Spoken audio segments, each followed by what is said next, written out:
Hi, I'm Ed Ing, and I will be your narrator on this video, Chester's 150-year-old Rockefeller Center. The 1985 Morris County Historical Site Survey has this text about this building shown to the right. Built between 1868 and 1887, small commercial building in the Carpenter Gothic style. In 1868, Chester was delineated by the Great Roads, which were based on trails made by the Lenni-Lenape, the original people of this land. The movement of merchandise, agricultural products, and people along the Great Roads helped make Chester a prosperous village in 1868. The building that would become Rockefeller Center was probably built after 1867, when a large iron ore vein was discovered north of Main Street. Chester's iron heyday ensued for 30 years. Dozens of mines would bring wealth to the area. The Sanborn insurance maps provide detailed information about the buildings in the village. The 1886 full-scale map for the western part of town is shown to the right. The building that would become Rockefeller Center is under the north arrow. Subsequent maps show the building's use for the next 50 years. During the boom, the population increased from 1,600 in 1867 to 2,300 in 1880, with the arrival of miners and furnace workers, mostly men. Men with money who needed shaves and haircuts. In 1886, the Sanborn map shows a barber was doing business there. The 1896 Sanborn map shows marble cutting, carving monuments and tombstones in the building. The Congregational Church Cemetery was a tenth of a mile away, and the Pleasant Hill Cemetery was only 2 miles away, so the logistics were pretty good. The 1901 map shows that during the Iron Bust, it was vacant.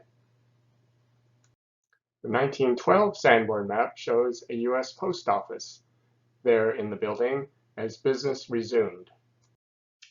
Here's a picture in 1906 of the Chester Post Office, later Rockefeller Center. The 1923 Sanborn map shows a lot of changes.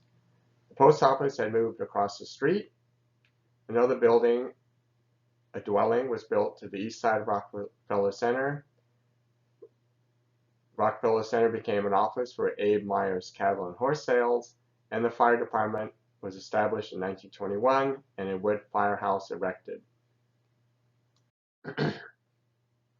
The final Sanborn map in 1938 shows it was still an office. Why is the building called Rockefeller Center?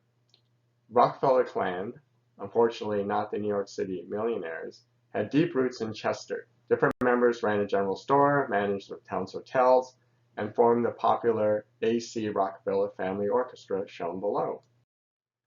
John Carlos Rocky Rockefeller and his wife Gertrude Lillian Dean were Chester's go-to folks. In the 1950s, if you needed help, you called Rocky or Gert. You had no choice. He was the only policeman, and she was the emergency dispatcher and police matron. It was a role she carried out for 14 years. Rocky and Gert rented the little building and ran a greeting card and gift shop from 1955 to 1969. They jokingly signposted it Rockefeller Center, as the 1969 photo shows, and the name stuck. From 1983 to 1996, a new business, the Painted Pony, run by Steffi Terry, sold antiques and gifts in Rockefeller Center. Let's get oriented now. Here's a picture from 1945. Gert and Rocky's rented house is right here. Then in between it and the firehouse was Rockefeller Center. In 1996, the owners of their house wanted to expand the building and needed to move Rockefeller Center. Steffi Terry persuaded the owners to donate to the Chester Historical Society, but they could not accept it because they had no land. The solution was cooperative. The owner, Pete Conover, would move the building, the borough would own it and provide space in municipal field, and the Chester Historical Society would raise funds for a foundation and repairs. The Chester Historical Society mounted a fundraising drive. Through donations of cash, professional services, and lots of sweat, Rockefeller Center was moved, repaired, and reopened at the southwest corner of Municipal Field as an information center for nonprofit organizations. Here's one of the posters which was used. Rockefeller Center was moved, but still remained in the middle of the Chester Borough Historic District, shown in blue. Here is a 2021 satellite photo showing the location of Rockefeller Center in the southwest corner of Municipal Field, and a couple of other landmarks. To the west is the public house, and to the east is the gazebo. Here's a street view looking northeast at the locale of Rockefeller Center from Main Street. Here is a view looking southwest across Municipal Field from Collis Lane. Municipal Field hosts many events which attract thousands of visitors to Chester. Rockefeller Center is used as an information center for many of those events. So let's take a closer look at the exterior of the building. Here's the south-facing side of the building. Let's go clockwise over the next three views. Here is the west-facing side, the north-facing side, the east-facing side. Now let's go inside, starting at the front and go clockwise. The inside of the south-facing outside wall. Inside of the west-facing wall. Inside of the rear north-facing outside wall. Inside of east-facing outside wall.